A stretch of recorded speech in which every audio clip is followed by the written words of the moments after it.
Cheers. Cheers. Well, that segues me into asking about your project, specifically in Oregon, the Lingua Franca. Yes. I love the meaning of it. I'll let you Yes. reveal that. Oh, thank you. So Lingua Franca, I named it Lingua Franca because a Lingua Franca is a language that everybody can understand. In the Middle Ages, it was an amalgam of, like a Creole, that included Old Frankish, that was the basis of it, Old Frankish, which is a precursor to French.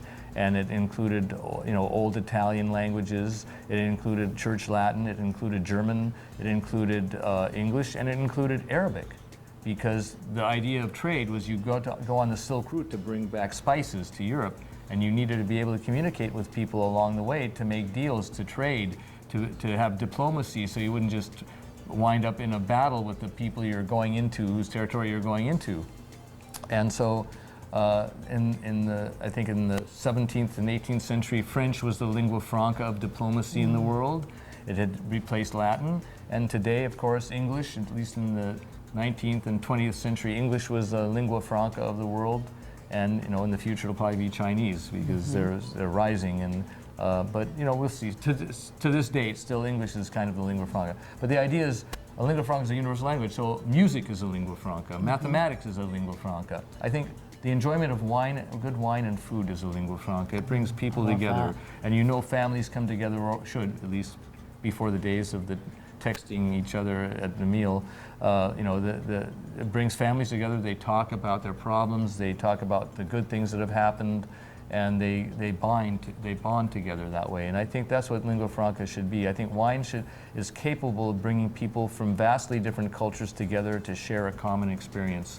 And that's what I love about wine. So I named it Lingua Franca, and then my labels reflect the universe. So the labels have depictions that are interpretations of the cosmos by an artist, talented artist in Eugene, Oregon, named Talmadge Doyle. Wow. And she does a lot of different art, but the four main wines are based on her art, and she does. They're on copper plates, and they depict the world as envisioned in the age of exploration, with the stellar maps that are little circles, and then superimposed on that are images taken from the Hubble spacecraft. Oh, wow. And so you see two versions of the universe: the Eurocentric, where we went out and dominated the world and we were going to subjugate the rest of nature to civilization, and today the universe, which is totally infinite. There's no center. There can be no center. So. And in that universe, this Earth is a tiny speck. So all the more reason to come together, have a glass of wine, and talk calmly about our differences, and try to figure out the best way to work going forward. Well, great. Well, thank you very much. Well, I think that our lingua franca here at Bonita Bay is becoming more and more fine wine and great food. So thank you very much, Larry, for being here. Thank you very much. We'd love to have you back for a tasting so that you can actually meet the members who will be enjoying your wines. Yes. And I hope you look for these wines on the wine list. Thank you very much, Melissa. Thank you. It's been a pleasure. It's my pleasure. Thank you.